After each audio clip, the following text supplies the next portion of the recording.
Nous allons dans Jérémie. Nous allons dans Jérémie. Pour les habitués de l'Église, c'est une parole qu'ils le reconnaîtront. Mais pour ceux qui brillent par le désert, ils ne la reconnaîtront pas.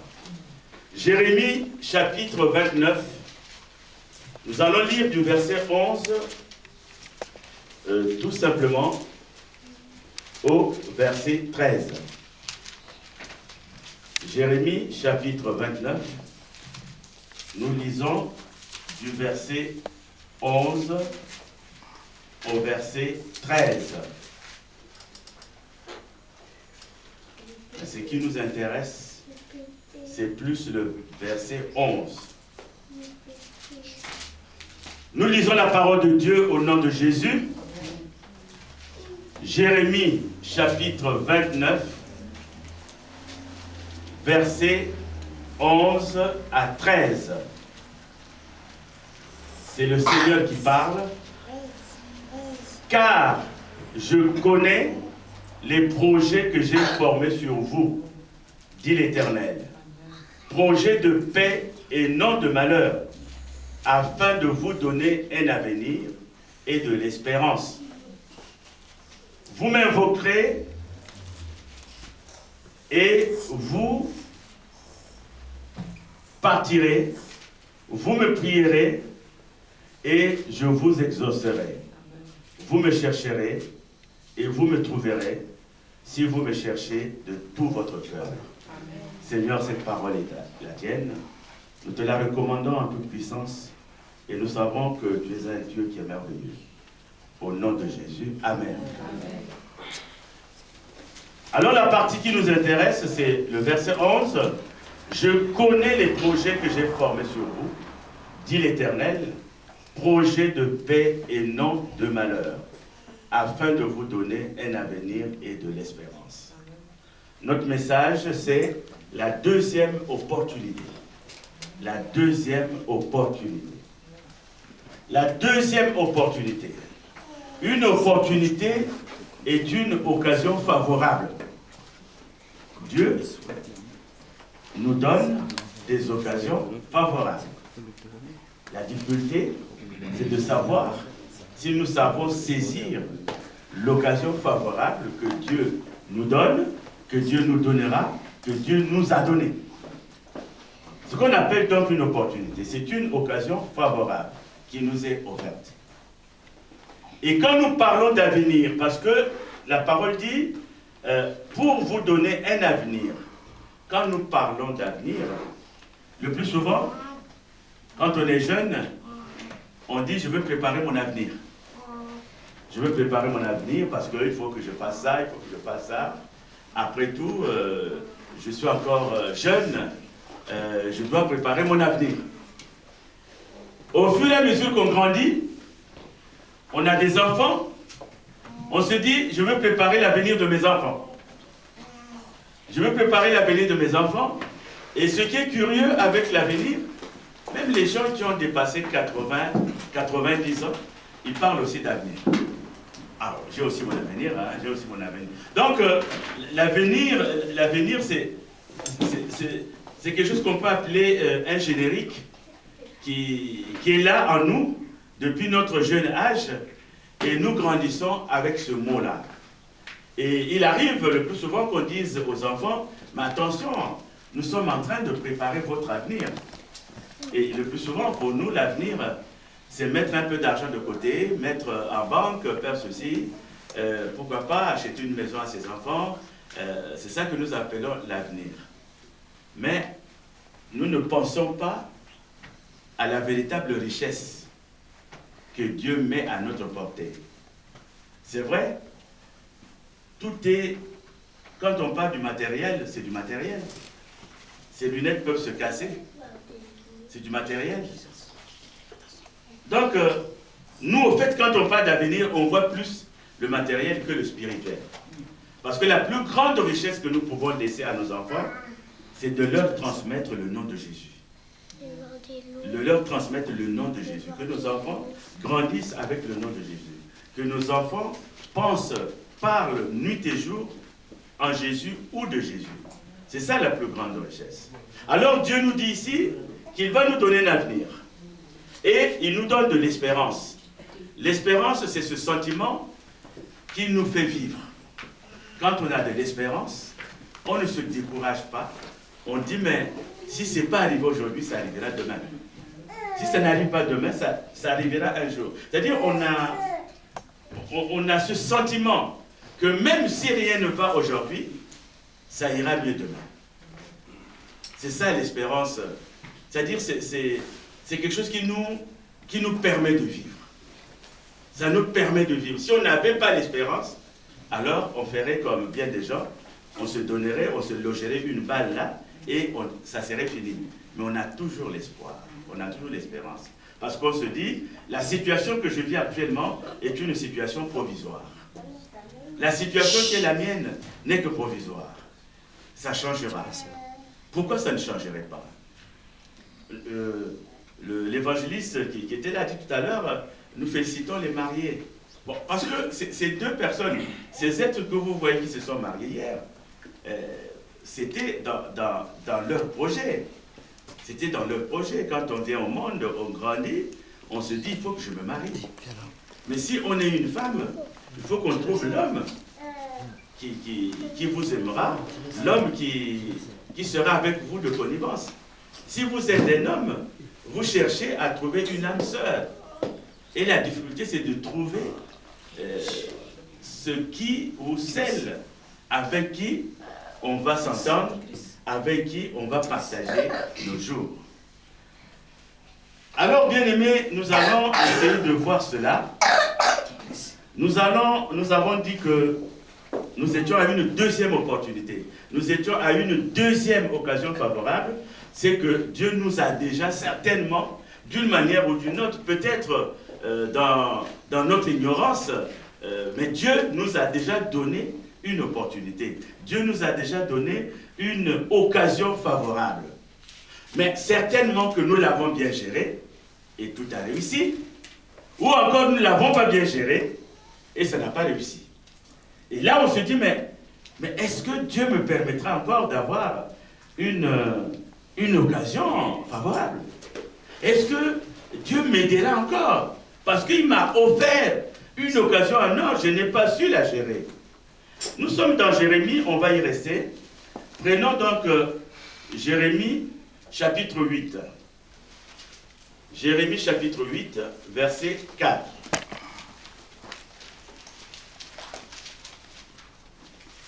Jérémie chapitre 8, verset 4. Nous lisons la parole de Dieu.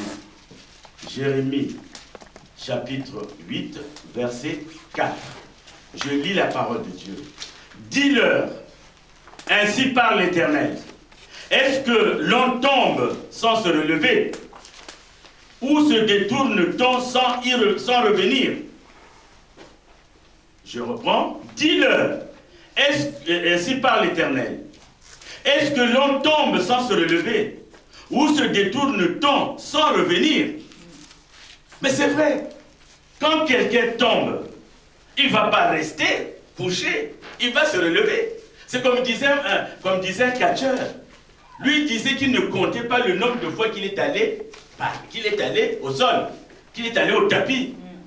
Mais il comptait le nombre de fois qu'il était sorti vainqueur. Parce qu'on peut chuter, on peut tomber, mais est-ce que pour autant, il n'y a pas d'espoir, il n'y a pas d'espérance? Et quand vous allez dans Proverbe 24, verset 16, la Bible dit, 7 fois le juste tombe et il se relève. Mais les méchants sont précipités dans le malheur. Donc 7 fois le juste tombe, mais il se relève.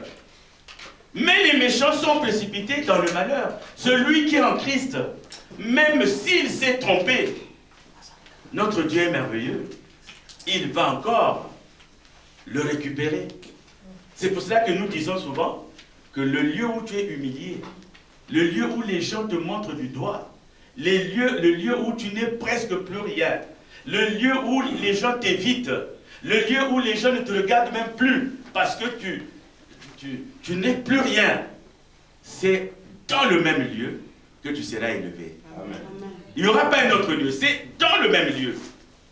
Hier, les gens qui te montraient du doigt, hier, les gens qui t'évitaient, vous savez, même dans une famille, pour que les oncles vous rendent visite, pour que les sœurs vous rendent visite, pour que les neveux vous rendent visite, en un mot, pour que vous ayez toute la famille à vos pieds, il faut être riche. Et je parle de richesse matérielle. Quand vous avez beaucoup d'argent, vous allez voir que presque tous les jours, vous avez des visites surprises. Ah, je passe seulement pour voir. Ah, comment allez-vous? Mais s'ils savent que vous êtes pauvre, vous allez vous demander, mais pourquoi on ne me rend pas visite? Mais parce que tu n'as rien.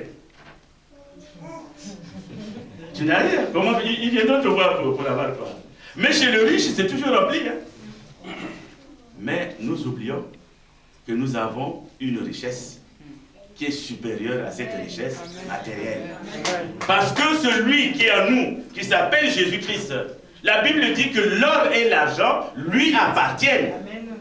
Et la Bible dit que nous sommes co-héritiers avec Christ. Nous sommes héritiers de Dieu, mais nous sommes co-héritiers avec Christ.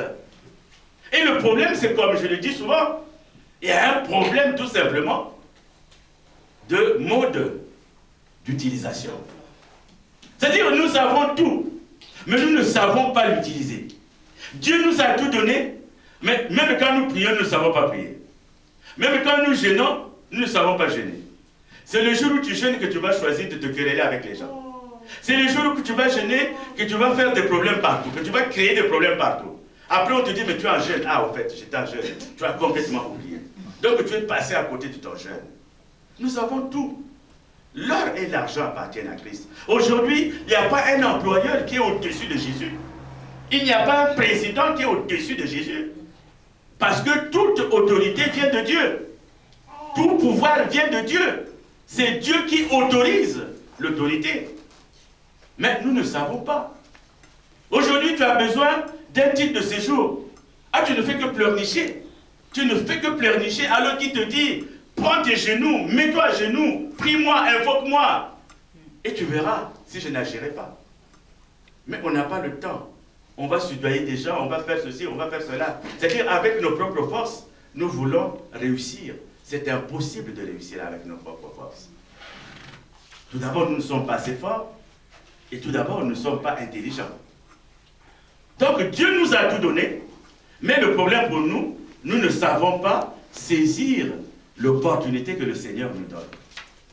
Et dans la Bible, nous allons essayer de voir quelques cas où le Seigneur avait donné une opportunité et la personne à qui on avait donné cette opportunité peut-être ne l'a pas saisie au départ, mais le Seigneur intervient toujours car c'est un Dieu qui est merveilleux. C'est pour cela que nous allons dans l'Évangile selon Jean. Évangile selon Jean, nous allons prendre le chapitre 8. C'est un chapitre que tout le monde presque connaît, je crois. Chapitre 8. C'est l'histoire dramatique de la femme adultère. Peut-être que je mettrai mes lunettes parce que ça commence à me poser des petits soucis. Alors nous allons, je disais, dans Jean, chapitre 8, et nous allons lire à partir du verset 3. Nous lisons la parole de Dieu. Alors les scribes et les pharisiens amenèrent une femme surprise en adultère. Et la plaçant au milieu du peuple, ils dirent à Jésus, Maître, cette femme a été surprise en flagrant délit d'adultère. Moïse, dans la loi, nous a ordonné de lapider de telle femme. Toi donc, que dis-tu? Il disait cela pour l'éprouver, afin de pouvoir l'accuser. Mais Jésus s'étant baissé, écrivait avec le doigt sur la terre. Amen. Amen. Regardez cette histoire. La Bible dit que cette femme a été surprise en adultère. Donc, c'était une femme mariée. Elle a eu une première opportunité, le mariage. Nous disons que c'est vrai le mariage, mais il y a un cantique qui dit que le mariage est réservé aux enfants de Dieu, je crois. Donc, parce que celui qui trouve une femme, dit la parole, trouve le bonheur. Et c'est une grâce qu'il reçoit du Seigneur. Alors, cette femme est mariée.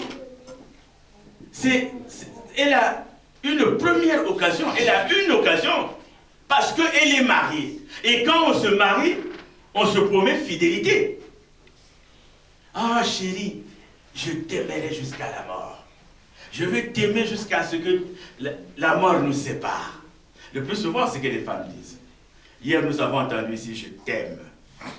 Je t'aime. Je ne sais pas si nous, Africains, nous comprenons le mot je t'aime. Parce que c'est un mot peut-être qu'il faut reprendre dans toutes les langues. Et que chacun se dise, parce qu'aujourd'hui, surtout les jeunes qui grandissent, ils disent je t'aime à n'importe qui.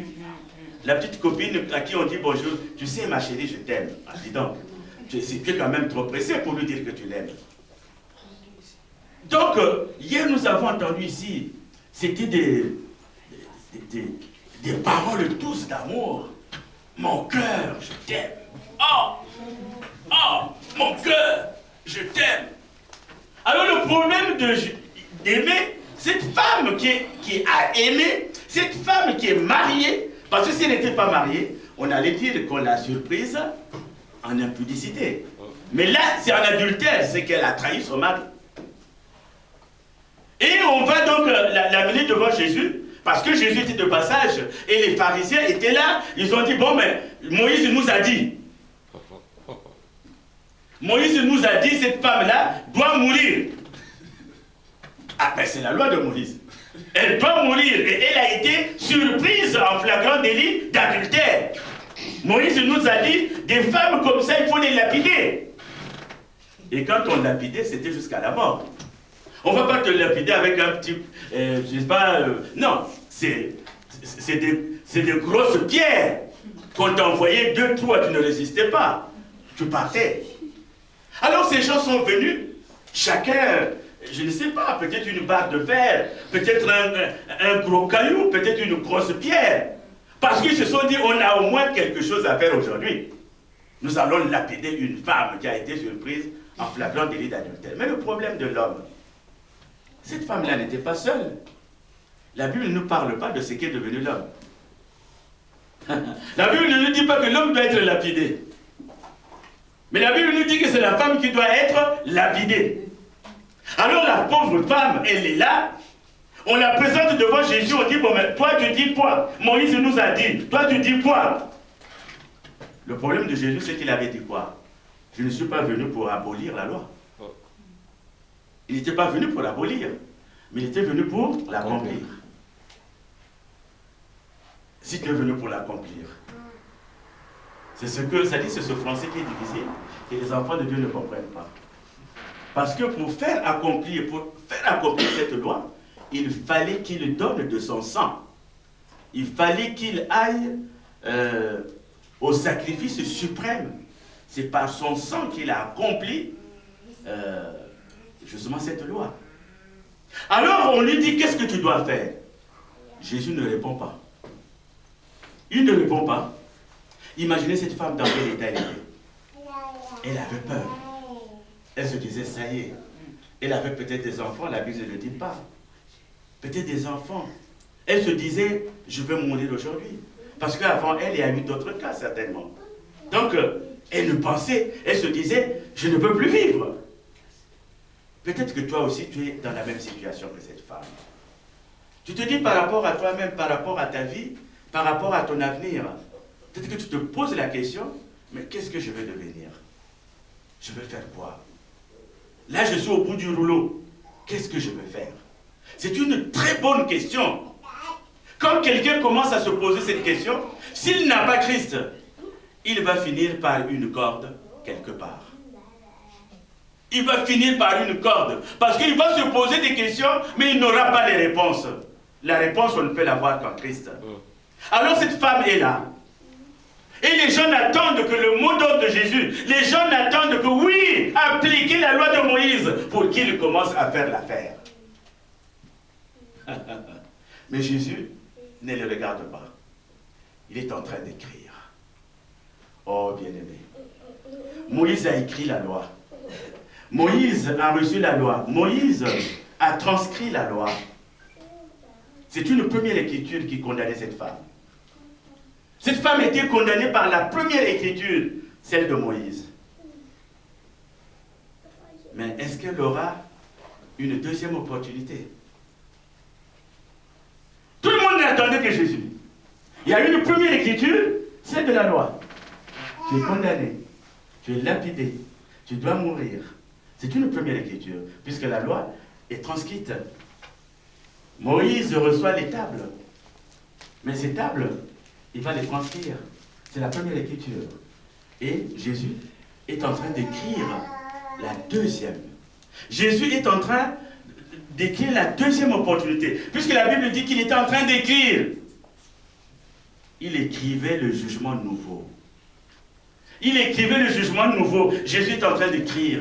Tout comme en ce moment, toi qui es dans un souci, Jésus est en train d'écrire la deuxième écriture concernant ta vie. Jésus est en train d'écrire la deuxième écriture. Il y a une première écriture qui te condamnait. Vous voyez, l'écriture de Moïse n'attirait que la haine. Parce que ces gens qui étaient venus, c'est dans le but d'en découdre. C'est dans le but de tuer. Donc ils sont venus avec la haine. Ils sont venus avec l'idée de détruire. Ils sont venus avec l'idée de faire du mal. C'était la première écriture. Parce que prendre une pierre, lancer sur quelqu'un, et ce quelqu'un meurt, il faut le faire. Alors lui, il va faire la deuxième écriture. Mais il va nous donner la révélation de son écriture. Il est en train d'écrire, il est en train d'écrire, il est en train d'écrire. Alors, il va commencer à donner. Alors, au verset 7, la Bible dit, comme il continuait à l'interroger, il se releva et leur dit, que celui de vous qui est sans péché jette le premier la pierre contre elle. Alléluia. Que celui de vous qui est sans péché jette le premier la pierre. Toi qui condamnes ton frère, est-ce que tu penses que toi tu n'as pas de péché? Amen. Alors imaginez ces grandes personnes à supposer que vous ayez une pierre de cette grandeur. Elle est lourde. Elle est lourde, vous dites, vous apprêtez là, je vais jeter. Mais quand on dit que celui d'entre vous qui est sans péché, jette-le. Alors, voyez la lourdeur, c'est-à-dire quand vous soulevez la pierre pour faire du mal, elle ne pesait pas du tout. Elle était légère. Mais au moment où on vous dit, si tu n'as jamais péché toi, alors là, jette la première pierre. Je vous dis qu'elle pèse. Et là, tout honteux, tu commences à déposer. Et là où tu venais, tu ne sais même plus. Certainement qu'il y avait des vieux. Ils n'ont plus la force de repartir. Ils n'ont plus la force de repartir. Donc, imaginez cette scène-là. Comment les gens qui venaient pour tuer rentrent dans la nouvelle écriture. La nouvelle écriture commence par là. La nouvelle écriture de Jésus. Que celui de vous qui est sans péché jette le premier la pierre contre elle. Et s'étant de nouveau baissé, il écrivait sur la terre. Il recommence à écrire, parce qu'il y a encore quelque chose qu'il va dire. Et au verset 10, parce que le verset 9 nous dit, quand ils entendèrent cela, accusés par leur conscience, ils se retirèrent un à un, depuis les plus âgés jusqu'au dernier. Et Jésus resta seul avec la femme qui était là au milieu. Alors, eux, ils sont éliminés. Ils se retirent un à un. Eux qui venaient pour faire du mal. Jésus est dans la deuxième écriture.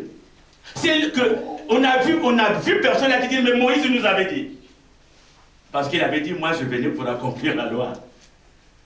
Alors, ils sont accusés, ils sont confus, ils ont honte. Ils se retirent un à un, nous dit la parole. Au verset 10, alors s'étant relevé, et ne voyant plus que la femme, Jésus lui dit, femme, où sont ceux qui t'accusaient? Personne ne t'a-t-il condamné? Verset 11, elle répondit, non Seigneur. Et Jésus lui dit, Je ne te condamne pas non plus. Va et ne pêche plus. Amen. Amen. Moi, je ne te condamne pas. Va, ne pêche plus. Jésus ne lui a pas dit, continue de pécher parce que je suis là. Parce que la Bible nous dit que Jésus-Christ aime les pécheurs. Mais il est, le verbe haïr, le péché. Parce qu'il est venu pour les pécheurs. Jésus n'est pas venu pour les justes. Mais Jésus est venu pour les pécheurs. Et lorsque nous avons l'apôtre Paul qui dit, le mal que je ne veux pas faire, c'est ce que je fais. Le bien que je voudrais faire, je n'arrive pas à le faire. C'est que nous avons un cœur de pécheur. Il y a des gens qui disent, moi je ne pêche pas si. On pêche parfois par orgueil. Tu es devant un problème, tu es en train de pécher. Et on pêche parfois par snobisme. Surtout les jeunes, quand on voit une fille à côté, pour ne pas être traité de poule mouillée, qu'est-ce qu'on ne raconte pas? Alors qu'on est dans le péché, alors qu'on est dans le mensonge. Regardez cette femme qui était perdue. Elle était désespérée. Mais Dieu lui a donné une deuxième occasion. La deuxième occasion a réhabilité cette femme. Elle a retrouvé sa place dans la société. Elle a retrouvé, c'est-à-dire son rôle auprès de son mari. Mais Jésus lui a dit, ne pêche plus. Cette femme a été, c'est-à-dire admise encore dans la société. Les gens qui voulaient la brutaliser, les gens qui voulaient la faire mourir, l'ont encore acceptée parce que chacun d'eux s'est rendu compte qu'ils avaient des péchés. Ce qu'on appelle une deuxième opportunité. Le problème pour cette femme, comme Jésus lui a dit, qu'elle ne pêche plus. Parce qu'il y a des gens qui pensent que je peux pécher, je demande pardon, Dieu va me pardonner. Je pêche, je demande pardon, Dieu va me pardonner. Je pêche, ça devient un péché dans la lumière. Parce que Dieu ne tient pas compte du temps de l'ignorance. Mais quand tu sais que ce que tu fais c'est mauvais et que tu le fais, en tout cas il le note. Comme tout ce qui est bon dans ton livre de vie, il le note. Cela aussi, il le note. Donc ne pas pécher dans la lumière. Quand tu sais qu'injurier un frère, c'est pas bon, alors ne l'injurie pas. Mais vous savez, nous chrétiens, nous avons trouvé des parades. Qu'est-ce qu'on fait? Oh, mais c'est simple. Je vais d'abord régler mon problème. S'il faut se frotter, on va se frotter. S'il faut se donner Nous, on appelait ça au pays des coups de poing. Ici, les enfants disent des coups de boule. Nous, au pays, on disait des coups de poing. Alors, eux, ici, ils disent coups de boule. Donc, il faut se donner des coups de poing. Après, je vais voir Jésus. Jésus, pardonne-moi. Mais attends, mon frère. Avant de le faire, tu savais que c'était un péché. C'est vrai, nous avons cette grâce. Mais la grâce, il y a des enfants qui sont héritiers qu'on les hérite aussi. C'est à nous de savoir ce que l'on veut. Alors donc cette femme a eu ce qu'on appelle la deuxième opportunité. Et la deuxième opportunité, alors qu'elle était au bord de la rupture, elle est redevenue une citoyenne dans le groupe. Et elle a été réadmise, c'est-à-dire dans le groupe. Et tout le monde devait l'accepter parce que qui peut condamner ce que le Seigneur a pardonné? Lui, il a pardonné à cette femme. Qui es-tu pour condamner ce que le Seigneur a pardonné? Donc, ceux qui croyaient en Jésus ont accepté cette femme. Elle a réintégré la société. Parce que chacun de nous, quelque part, est détenteur des péchés. Alors, la deuxième opportunité qu'on va voir, c'est une opportunité que nous allons lire dans Marc 5. Dans Marc 5, Marc chapitre 5, nous connaissons cette histoire aussi. C'est l'histoire de cette femme qui avait, vous savez que cette femme est célèbre dans la Bible, elle avait ce qu'on appelle une perte de sang. Elle avait une perte de sang et la Bible dit qu'elle avait 12 ans de perte de sang. Alors nous allons lire l'histoire de cette femme du verset 25 au verset 34. Nous sommes dans Marc 5, du verset 25 au verset 34. Nous lisons la parole de Dieu. Amen. Or, il y avait une femme atteinte d'une perte de sang depuis 12 ans.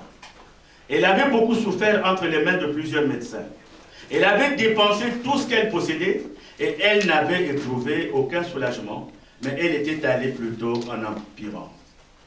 Ayant entendu parler de Jésus, elle vint dans la foule par derrière et toucha son vêtement. Car elle disait, si je puis seulement toucher ses vêtements, je serai guérie.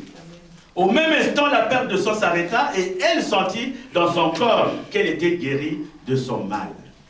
Jésus connut aussitôt en lui-même qu'une force était sortie de lui et se retourna au milieu de la foule, il dit, qui a touché mes vêtements? Ses disciples lui dirent, tu vois la foule qui te presse et tu dis, qui t'a touché? Et il regardait autour de lui pour voir celle qui avait fait cela. La femme effrayée, tremblante, sachant ce qui s'était passé en elle, vint se jeter à ses pieds et elle lui dit toute la vérité. Mais Jésus lui dit, ma fille, ta foi t'a sauvée. Va en paix et sois guérie de ton mal.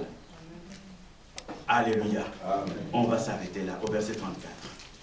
Donc, cette femme a eu une première opportunité. La Bible ne dit pas que sa maladie était une maladie de naissance. Donc, elle est née en bonne santé.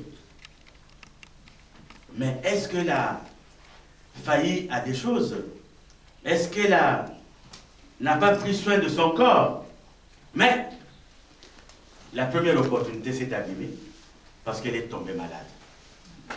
Comme je le dis souvent, sa maladie était grave. Parce que c'est une femme qui ne pouvait même plus être... Elle n'était pas à l'aise du tout. Et la Bible dit qu'elle a dépensé tout ce qu'elle avait. Elle a vu des marabouts, certainement. Elle a vu des guérisseurs, certainement. Elle a vu des médecins, certainement. Elle a vu des gynécologues. Rien ne s'y faisait. Alors imaginez cette femme-là. Elle se disait, mais qu'est-ce que je vais devenir? Et surtout si c'est une femme qui n'avait jamais eu d'enfant, elle se disait qu'elle n'en aurait jamais. Elle était perdue. Elle se disait qu'elle n'en aurait jamais. Et quand elle se déplaçait, elle se disait certainement que les gens qui sont autour de moi savent de quoi je souffre. Elle devait se culpabiliser. Et même lorsqu'on l'invitait dans des fêtes, ce n'est pas la Bible qui le dit, mais nous pensons qu'elle n'allait même plus dans les fêtes. Elle devait se culpabiliser. La Bible ne dit pas que cela a duré seulement 1 an, 12 ans. Vous savez, quand l'enfant vient au monde, à 6 ans, je crois qu'il est déjà en cours préparatoire. Et à 12 ans, je ne sais pas, c'est l'âge d'aller au collège. Donc, c'est déjà une grande personne. Et elle a traîné cette maladie. Elle devait être triste. Et c'est une femme qui était orgueilleuse, et à un moment donné, elle a dû se dire, mais il est mieux que je me suicide. Parce que quand on n'a pas la guérison, on fait quoi?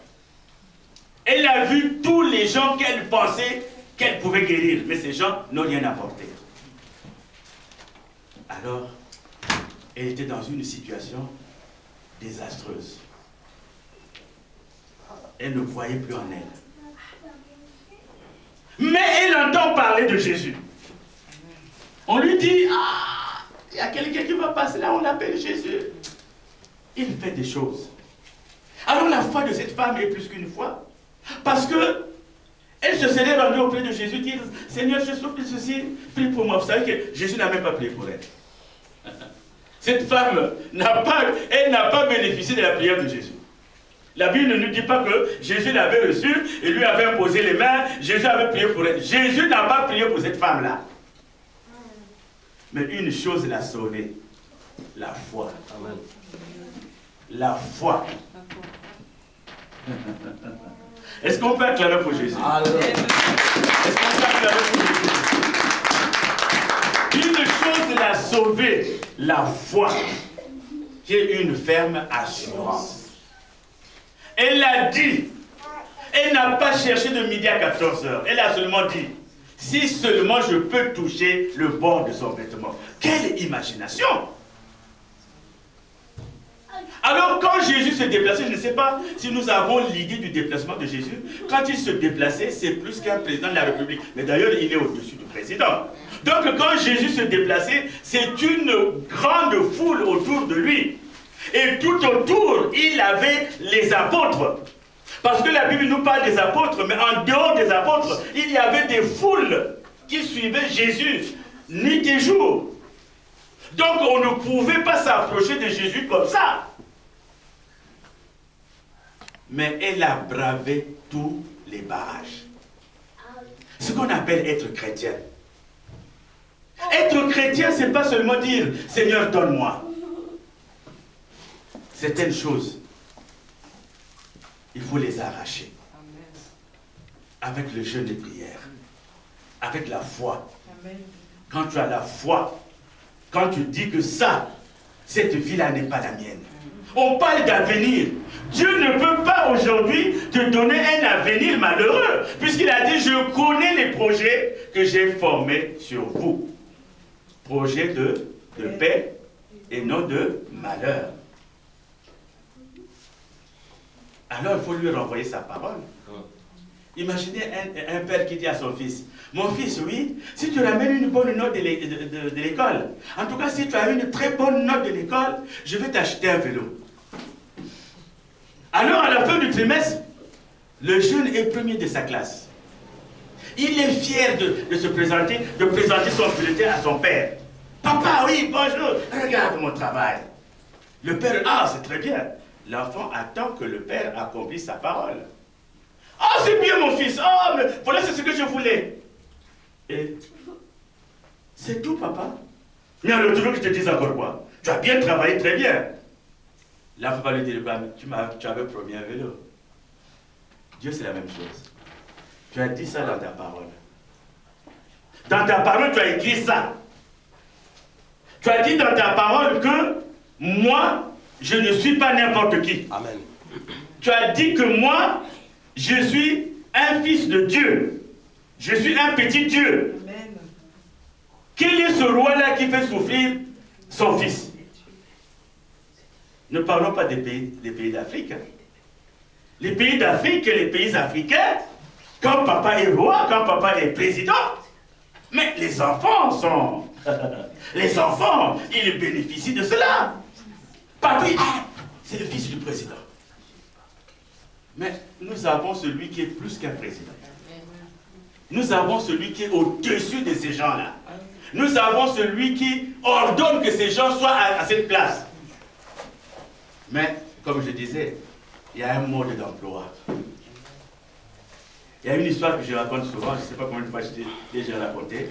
Une sœur qui avait acheté une machine à laver. Elle est venue avec la machine. Alors, sans rien mettre dedans, elle voulait l'essayer. Elle a branché. On lui a dit, tu appuies par là. Dès qu'elle a appuyé, la machine commençait à sauter. Bam, bam, bam, bam. Elle dit, mais ça doit être le diable, ça. Ça doit être le diable. Donc la machine était en train de sauter. Bam, bam, bam. Elle dit, mais c'est pas possible. Elle n'arrivait même pas à retirer la fiche. Donc elle a crié au scandale, Quelqu'un est venu retirer la fiche. Elle dit, mais cette machine-là, c'est pas possible. Pourtant, on m'a dit qu'elle devait marcher, mais pourquoi elle ne marche pas? La sœur n'avait pas de mode d'emploi. Parce que le frère qui est venu l'aider, il a ouvert la machine, il avait vu que les tambours étaient bloqués. Donc on avait, pour le transport, pour que ça ne bouge pas, il fallait retirer ces cales-là.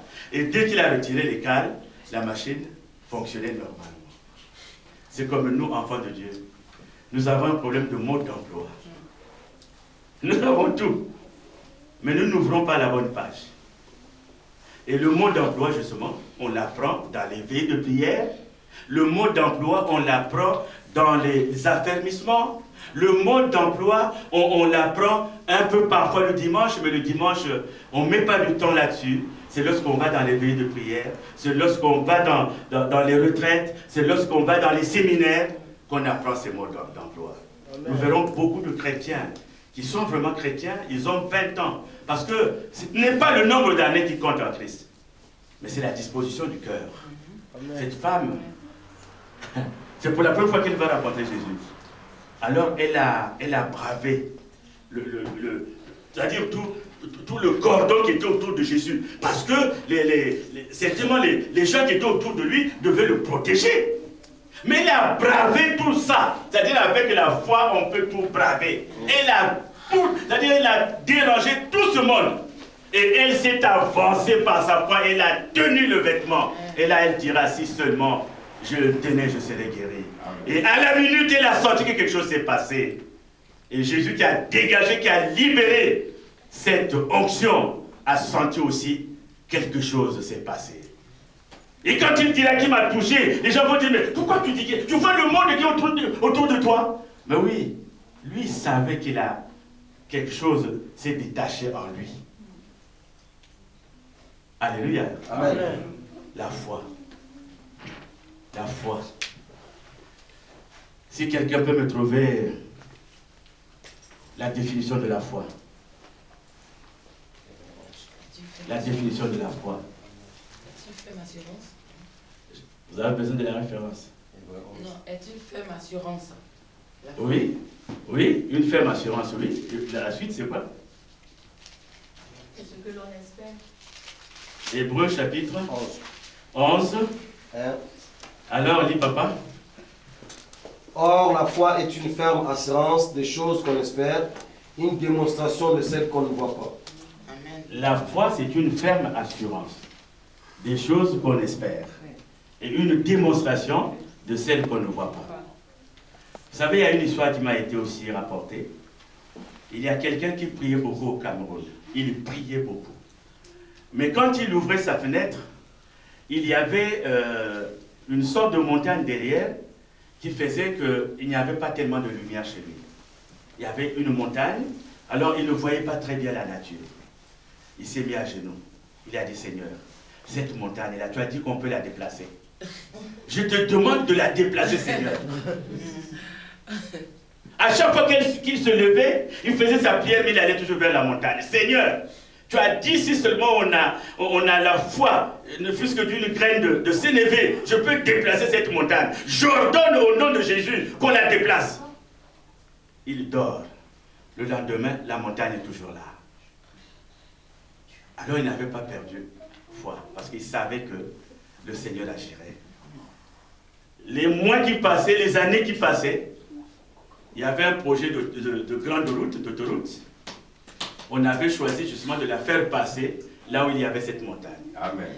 Donc la montagne a été rasée, tout simplement pour faire passer l'autoroute.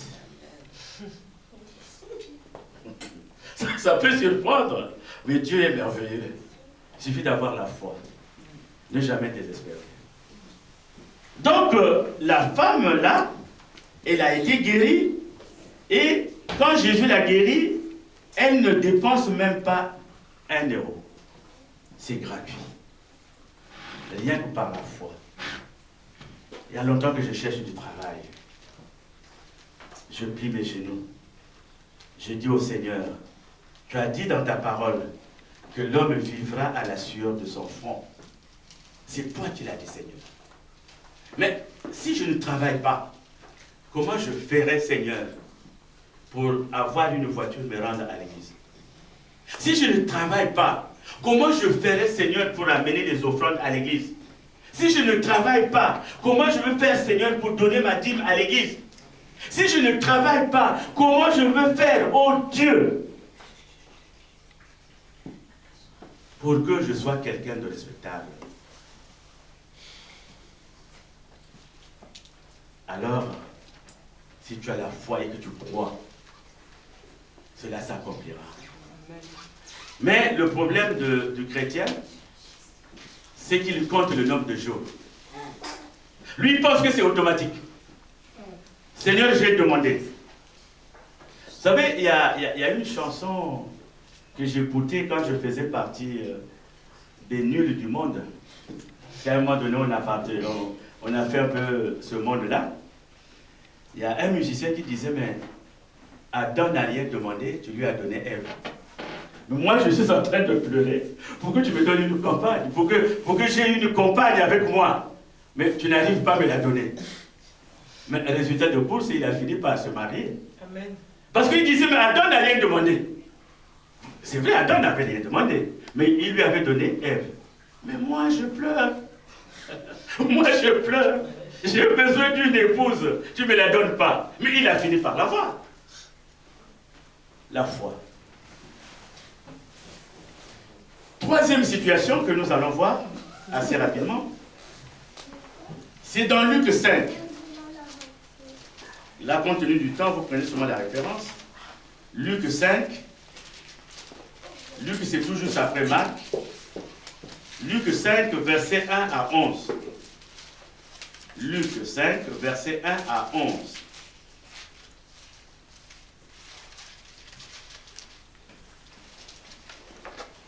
Tout le monde n'a pas la Bible, Bon, je lis rapidement pour ne pas...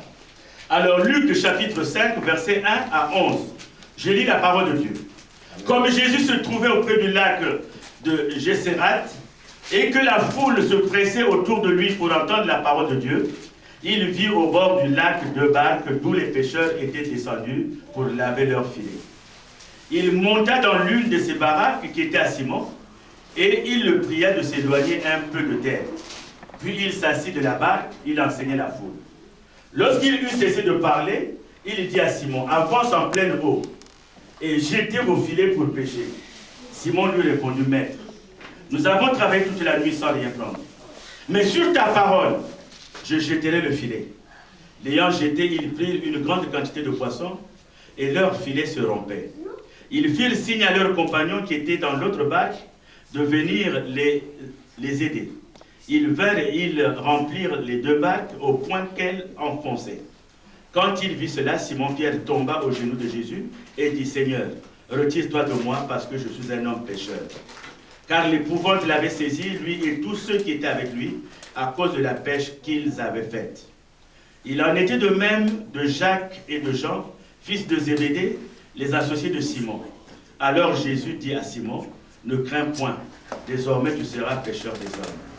Et ayant ramené les barques à terre, ils laissèrent tout et le suivirent. Amen. Amen. La Bible nous dit que Simon-Pierre, bon, pour les gens qui lisent beaucoup la Bible, au fait, vous avez la même histoire que vous allez retrouver dans d'autres versions, c'est-à-dire d'autres Bibles, d'autres évangiles. Et pourquoi ici on l'appelle Simon-Pierre? Pourquoi on l'appelle Simon-Pierre? Parce qu'il s'appelait d'abord Pierre et Simon, et c'est après que Jésus lui a dit que tu t'appelleras Pierre, c'est-à-dire la pierre qui est la parole de Dieu. Bien. C'est que, c'est vrai, nous avons cette connaissance-là, mais Luc, d'après le rapport de Luc, c'est la première fois que Jésus et Simon se rencontrent. Ah, ça, c'est déjà à dire pour être dans la parole. C'est pour la première fois. Mais nous savons qu'il y a eu des occasions où Jésus a déjà rencontré Simon, et c'est même lui qui va lui dire, tu t'appelleras maintenant Pierre. Bien. Mais là, selon Luc, parce que j'ouvre une parenthèse, nous savons que pour l'évangile, il y a Jean qui a été avec Jésus. Jean était avec Jésus. Donc ce que Jean a écrit, c'est à partir de ce qu'il a vécu. Matthieu a été avec Jésus aussi.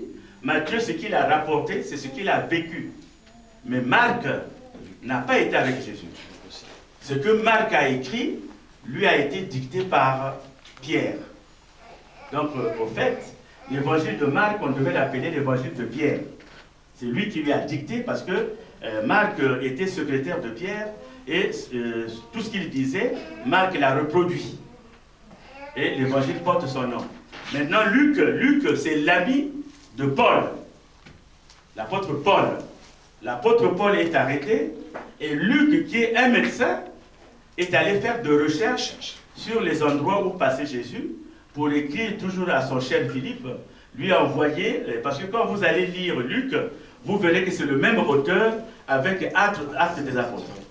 C'est lui qui a écrit aussi Actes des Apôtres. Donc, c'est une parenthèse qu'on ferme rapidement. Donc, c'est le même auteur. Donc, Luc est un chercheur. Et vous allez remarquer que Luc va beaucoup insister sur les miracles. Parce que lui, en tant que médecin, il ne croyait pas aux miracles. Il se disait, mais comment ça s'est passé? Bon, donc, c'était une parenthèse qu'on ouvrait. Alors, donc, ici, Jésus arrive devant des gens qui ont péché toute la nuit. Ils ont péché toute la nuit, mais ils n'ont rien ramené. Dieu a permis à ces gens-là d'aller pécher. C'est une première opportunité. Toute la nuit, ils pouvaient pécher. Mais ce ne sont pas des débutants, ce sont des pécheurs professionnels. Ils ne font que ça. Mais toute cette nuit-là, ils n'ont rien pris. Et quand Jésus arrive, ils sont fatigués. Toute la nuit, vous avez péché. Parce que si vous avez péché et que vous ramenez des poissons, vous êtes content. Mais là, toute la nuit, vous avez péché, mais vous n'avez rien ramené. Donc Jésus arrive devant des gens qui sont fatigués. Et vous savez que les femmes de pêcheurs, le matin, vont chercher le poisson. Une partie pour préparer, les enfants vont manger, et l'autre partie pour vendre. Alors le matin, certainement, leurs femmes sont arrivées. Imaginez un homme qui a été à la chasse et qui rentre bredouille. Alors les Simons avaient honte. Ils avaient honte, ils étaient fatigués. C'est peut-être ton cas, mon frère, c'est peut-être ton cas, ma soeur. Tu es fatigué. Quand tu regardes autour de toi, tu dis, mais qu'est-ce que je vais devenir? Eux, ils ont tout tenté toute la nuit. Ils savent les endroits qui sont poissonneux, là où il y a beaucoup de poissons. Ils savent, mais ils ont pêché à ces endroits-là, rien. Et les femmes viennent avec leur récipient là pour venir prendre du poisson. Elles attendent là. Leurs maris sortent des pirogues vides. Vous n'avez même plus la force de regarder votre femme. Parce que l'enfant veut manger du poisson frais. À la maison, l'enfant attend le poisson que maman va préparer. Mais ce matin-là, il n'y a même pas un frétin. À la honte.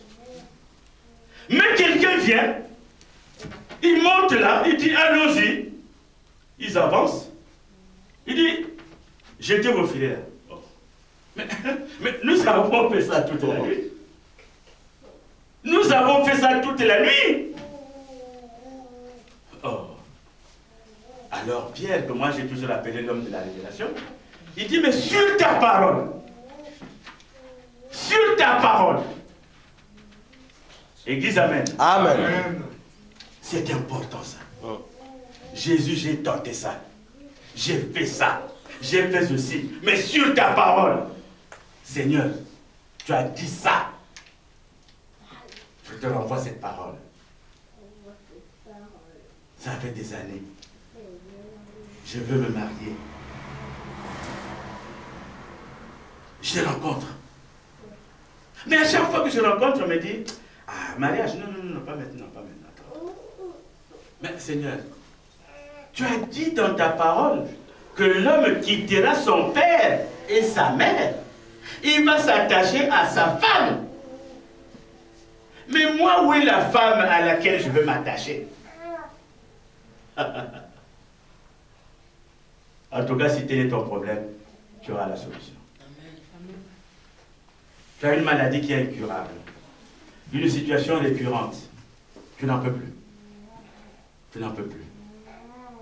Est-ce le pied qui fait mal? Est-ce la tête qui fait mal? Mais tu dis à Jésus, si Jésus n'avait pas résolu le problème de maladie, quand il était à la croix, il allait dire, il n'allait pas dire, Seigneur, tout est accompli. Il allait dire, j'ai accompli plein de choses, mais il manque la maladie. Mais il a dit à la croix, tout est accompli. Amen. Alléluia. Amen. Tout est accompli. Tu veux te marier, c'est accompli. Tu veux avoir des enfants, c'est accompli. Amen. Tu veux travailler, c'est accompli. Amen. Tout est accompli. Alléluia. Amen. C'est la parole de Dieu. Alors renvoie-lui cette parole-là. Oh, moi, je commence à avoir des guérisons là parce que ma femme, on ne sait pas si on lui a mis des cailloux dans le ventre là, ça ne va pas. Tu vas voir le médecin te dit ta femme n'aura pas d'enfant. Tu dis au nom de Jésus, elle aura des enfants. Amen. Tu lui dis au nom de Jésus, elle aura des enfants. Et je viens de te montrer mon enfant ici. Amen. Le temps ne se passera pas que tu iras voir ce médecin, tu lui dis voilà mon fils. Il s'appelle bien comme moi. Je connais M. Assens. Il était à l'hôpital, il était atteint de cancer. Le médecin lui a dit, ta maladie là, je n'ose pas te le dire, mais je vais quand même te le dire. Tu ne feras pas 3 mois. Et comme ce monsieur avait une foi inébranlable, comme il avait une foi qui dépassait celle de la graine de CDV, il a dit au médecin, je ne mourrai pas de cette maladie. Amen. Et quand il est revenu à Sens, quand ils se sont rencontrés avec le médecin, c'est le médecin qui l'évite. Dès qu'il l'a vu, dès qu'il a vu venir, il change de chemin. Et celui qui rappelle, mais docteur, c'est toi. Mais je suis encore en vie, docteur. C'est la parole de Dieu. Amen. Il ne faut pas vous laisser abattre. Cette situation. Quand ils sont repartis la deuxième opportunité, la Bible dit qu'ils ont fait une pêche miraculeuse. Ils n'ont pas pu contenir le poisson qu'ils avaient. Ils étaient obligés de demander à quelqu'un d'autre, à d'autres amis, de venir les aider. Donc, tout ce qui est impossible à l'homme est possible à Dieu. Et quand nous allons dans Marc, Marc dit, tout est possible à celui qui croit. Marc, je crois, chapitre 9. Tout est possible à celui qui croit. Il suffit de croire que c'est possible. Alors nous allons terminer par le cas le plus intéressant. Cela ne veut pas dire que les autres cas ne sont pas intéressants. Nous allons terminer par le cas qui est dans Juge. Juge chapitre 13. Juge chapitre 13. Le cas qui est dans Juge